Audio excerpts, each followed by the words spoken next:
Pembangunan pada aspek pelayanan dasar kesehatan dan pendidikan menjadi salah satu prioritas utama pemerintah Kabupaten Konawe. Hal ini dilakukan sebagai upaya pemerintah dalam membentuk sumber daya masyarakat Konawe yang sehat dan berkompetensi, mumpuni dalam menghadapi tantangan dan kompetisi. Di samping itu, yang paling utama misi Kabupaten Konawe adalah mengeksplorasi potensi lokal yang dimiliki. Kita berbicara dari kemandirian daerah. Karena hakikat dari otonomi daerah itu ada 3, pelayanan publik, peningkatan pelayanan publik, kemandirian daerah, dan daya saing. Yang kedua, yang saya harus sampaikan lagi terkait dengan kemandirian daerah. Kemandirian daerah itu sejauh mana kabupaten ini mampu membiayai dirinya sendiri. Sampai saat ini, kemandirian daerah ini di Konawe ditopang dari instrumen pembangunan yang ada di kebijakan RPJMD Kabupaten Konawe. Yang pertama itu adalah bagaimana memaksimalkan APBD dan APBN. Yang kedua, bagaimana memaksimalkan investasi atau peran swasta. Yang ketiga, bagaimana memaksimalkan potensi lokal yang ada di Kabupaten Konawe. Potensi lokal ini sebagaimana yang kita coba tuangkan dari RPJMD ada setidaknya ada 3 prioritas. Yang pertama, pertanian itu sendiri, dalam hal ini tanaman padi ya, yang di Konawe kurang lebih 42.500 hektar yang saat ini kita dorong menjadi 3 kali tanam setahun, yang selama ini cuma 2 kali, kita sudah coba untuk menjadi 3 kali. Yang kedua itu yang potensi lokal ada peternakan, yang ketiga adalah perikanan. Nah, inilah yang menjadi kemandirian daerah. Di situ terbukti dari saat ini kita mengalami pandemi COVID di Konawe itu seakan-akan tidak terganggu dengan kondisi itu. Kenapa? Karena potensi lokal ini yang membuat kita menjadi kuat di Konawe ini, karena kita tumbuh dari kemampuan lokal itu. Beda dengan daerah-daerah perkotaan, karena tumbuh dari jasa, begitu aktivitas manusia berkurang, otomatis kegiatan-kegiatan berkurang, ya larinya kepada pendapatan yang berkurang kan. Tapi kita di Konawe, walaupun corona, orang masih tanam padi kan, seperti itu, masih cari ikan, masih beternak. Nah, dan yang ketiga adalah bagaimana meningkatkan daya saing daerah. Daya saing daerah ini adalah bagaimana mendorong keunggulan daerah ini. Nah, keunggulan daerah ini yang pertama adalah bagaimana sumber daya alam dikelola dengan maksimal. Nah, sumber daya alam ini selain tadi keunggulan lokal itu yang pertanian, ada juga terkait dengan pertambangan. Di Kabupaten Konawe ini untuk tambang nikel cukup bagus ya, walaupun cadangannya ada di beberapa tempat saja, tidak semua di wilayah kita. Yang ada ini cuma wilayah Puriala, wilayah Amenggedo, wilayah Ruta.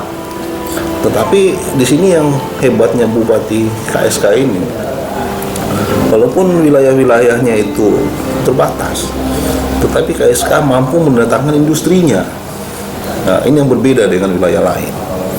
Kalau wilayah lain justru potensinya besar, tapi industrinya tidak ada. Nah, terbalik dengan Pak KSK.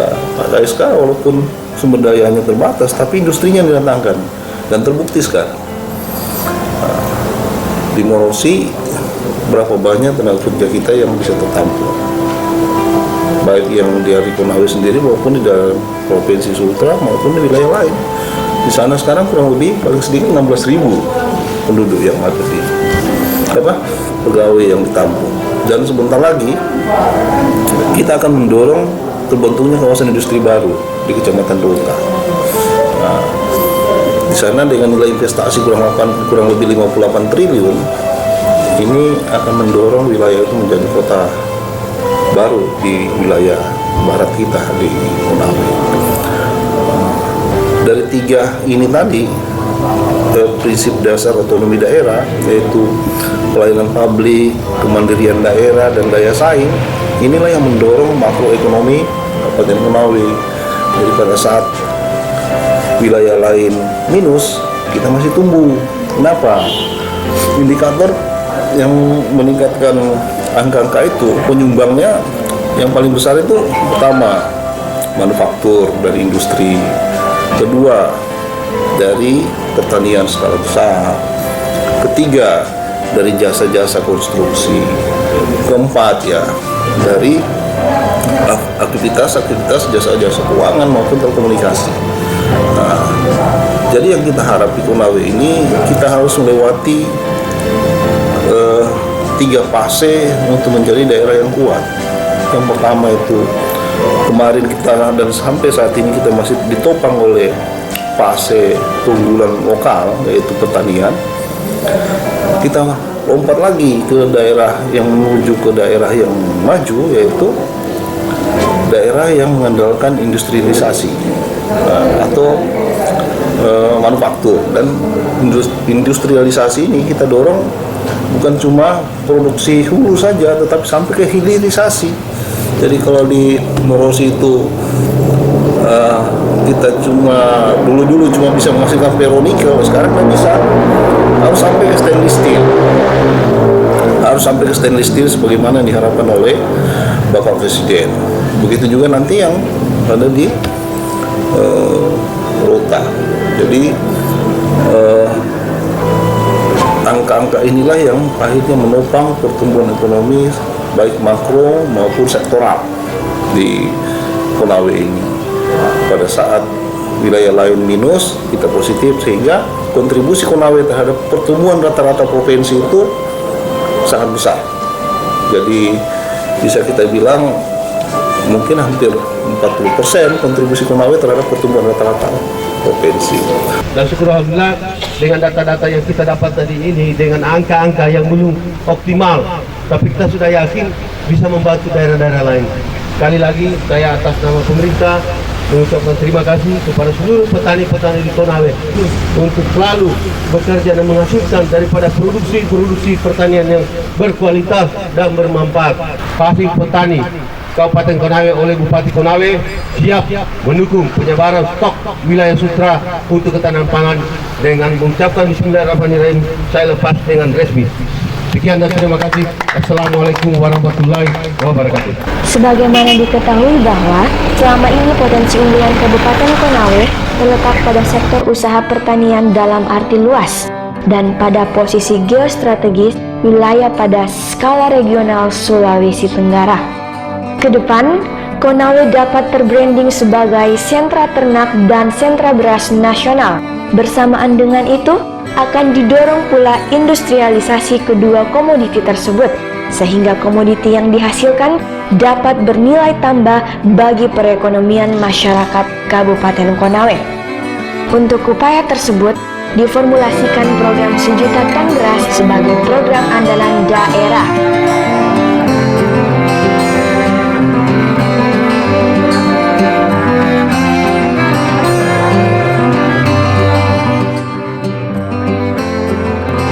Pembangunan infrastruktur diantaranya peningkatan kualitas jalan dan jembatan, serta pembukaan jalan dan jembatan baru terlihat di mana-mana. Selama tahun 2013-2021, peningkatan jangkauan dan kualitas infrastruktur jalan di Kabupaten Konawe sepanjang 533,05 km dalam kondisi baik, yang difokuskan pada wilayah perintisan, dan peningkatan pembangunan jalan yang difokuskan pada kawasan strategis untuk memperlancar transportasi dan peningkatan perekonomian daerah.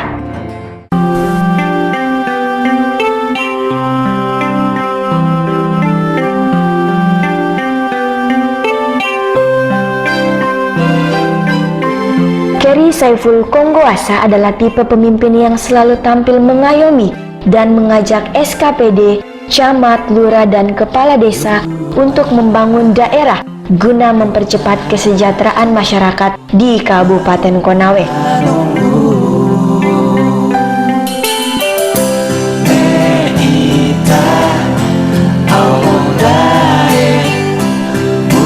kampungku. Awawei olingku lakoi wono wangu kandariku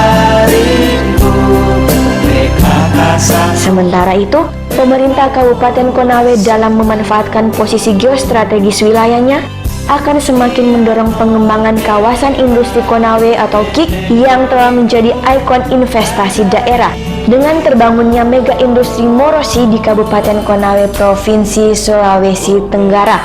Sehingga Sulawesi Tenggara pada umumnya, khususnya Kabupaten Konawe sudah menjadi bagian dari masa depan Indonesia. Menurut Kerry Saiful Konggoasa, dengan adanya mega industri Morosi dapat membuka akses lapangan kerja baru bagi masyarakat Sulawesi Tenggara pada umumnya dan masyarakat Konawe pada khususnya. Bersamaan dengan itu akan meningkatkan income per kapita masyarakat sehingga masyarakat berada pada taraf hidup yang berkualitas, mendorong pertumbuhan ekonomi yang berkualitas dan berkelanjutan dan sebagai lokomotif penggerak perekonomian di Kabupaten Konawe. Kandariku rekakasako deboko asu ia modela pete bolingku pada itu. Tidaklah berlebihan bila pembangunan Kabupaten Konawe yang demikian dinamis ini menempatkan Konawe sebagai kabupaten pertumbuhan yang ekonominya tiap tahun tertinggi di Sulawesi Tenggara. Yang menjadi kendala kita sekarang kan di angka kemiskinan. Itu adapun angka kemiskinan kita ini pelan-pelan akan turun dan saya yakin kalau ini Kabupaten Konawe menjadi pusat industri, pasti angka kemiskinan akan turun. Itu karena orang yang tinggal di Konawe nanti ini berubah sudah menjadi pekerja. Dalam penataan penerimaan tenaga kerja lokal di Kabupaten Konawe. Jadi nanti kita akan bagi dalam 7 klaster. Klaster pertama 3 kecamatan, klaster kedua 9 kecamatan, klaster ketiga 18 kecamatan, dan klaster keempat itu seluruh wilayah di Kabupaten wilayah mulai dari Konawe Utara, Konawe Kepulauan sampai di Kolaka Utara. Bombana. Nah, klaster kelima itu yaitu Sultra Kepulauan, dan klaster keenam itu Sulawesi, seluruh Sulawesi, dan ketujuh yaitu Indonesia, seluruh negara Kesatuan Republik Indonesia. Artinya hari ini belum ada kesepakatan Pak Iwan? Sudah, tinggal kita menandatangani draftnya ini kita sudah persiapkan dan kita akan menandatangani ya MOU antara pihak pemerintah daerah dan pihak OSS dan Virtu. Ada berapa poin Pak yang menjadi poin? Poin-poinnya itu ada banyak, nanti kita akan umumkan secara ini, dan pengumuman itu kita akan menggunakan dengan kode penduduk daripada masyarakat kita, sehingga semua kecamatan di klaster 1, 2, dan 3 itu bisa terselesaikan. Pak, apakah itu membicarakan juga soal kebutuhan apa saja nantinya akan di... Iya, kita akan sudah minta juga dari pihak perusahaan supaya memberikan kualifikasi daripada apa yang kebutuhan daripada tenaga kerja, sekaligus juga batas usia, dan akan kita bagi dalam 2 kelompok, tenaga non skill dan skill. Persisnya berapa tenaga kerja lokal yang akan direkrut? Insya Allah kurang lebih antara 3.000 sampai 4.000 tenaga kerja. Pak, nantinya itu ketika perekrutan apakah di sini atau seperti apa, ada pos Ya, khusus? kan kita akan kerjasama. Jadi tugas pemerintah daerah itu sudah jelas bahwa kita secara teknis administrasi ya kita akan pemerintah daerah akan ambil alih, misalnya tentang kependudukan, kemudian tentang apalagi spesifikasi, sementara pihak perusahaan sesuai dengan yang dibutuhkan oleh perusahaan. Nah, ini kita usahakan Konawe. Kalau Konawe semua sudah pekerjanya, sudah masyarakat sudah menjadi pekerja. Sekarang ini Konawe kan pengangguran dulu yang jadi pekerja. Kita mulai kurangi di situ. Kalau masyarakat menjadi pekerja, sudah pasti angka kemiskinan turun. Kemampuan dan kegigihan Keri Saiful Konggoasa dalam memperjuangkan berbagai proyek pembangunan yang dijanjikan adalah salah satu penyebab pembangunan di Kabupaten Konawe yang berlangsung sangat dinamis. Karena itu butuh kesungguhan, idealisme yang kuat, serta bekerja ikhlas tanpa pamrih dan juga tanpa mengenal waktu. Seorang pemimpin sudah seharusnya menggadaikan waktunya diabdikan kepada masyarakat dan Allah Subhanahu wa Ta'ala sebagai pemimpin di muka bumi. Saat ini, sejumlah proyek monumental pun sedang digenjot seperti pembangunan infrastruktur kota Unaha juga akan menjadi perhatian utama agar tercipta penataan kota yang asri dan nyaman. Mengikuti dinamika perkembangan masyarakat Konawe yang membutuhkan ruang-ruang publik pada tahun 2022 akan dibangun kawasan area publik di kawasan perkantoran Kabupaten Konawe. Pemerintah akan mendorong perbaikan sarana-sarana publik yang dilengkapi fasilitas-fasilitas memadai.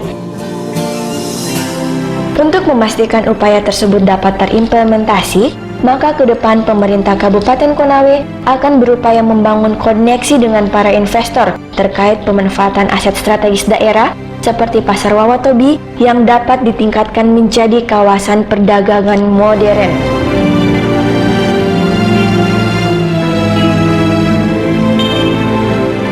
Pembangunan kawasan mega industri segitiga emas di Routa. Jadi Routa itu luas. Dari dulu kan sekarang tidak salah itu Kepres 55 ada, tapi karena Covid di situ untuk suku cadang, untuk penyediaan suku cadang mobil nasional kita.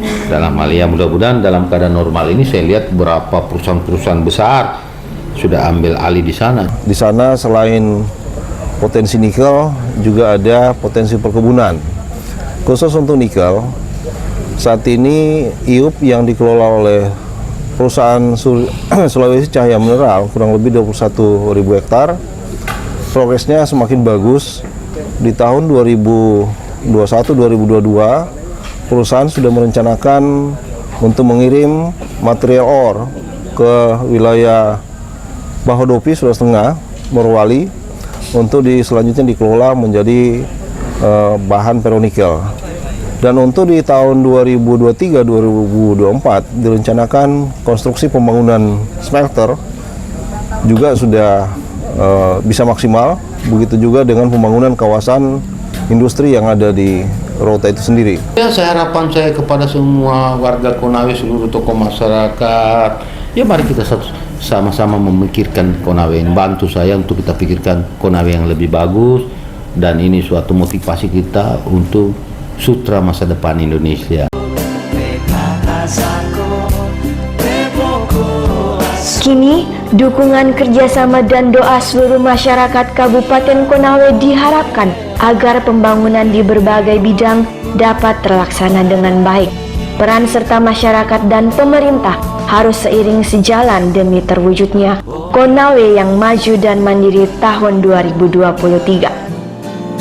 Semoga Allah Subhanahu wa Ta'ala dapat meridhoi kita semua. Amin.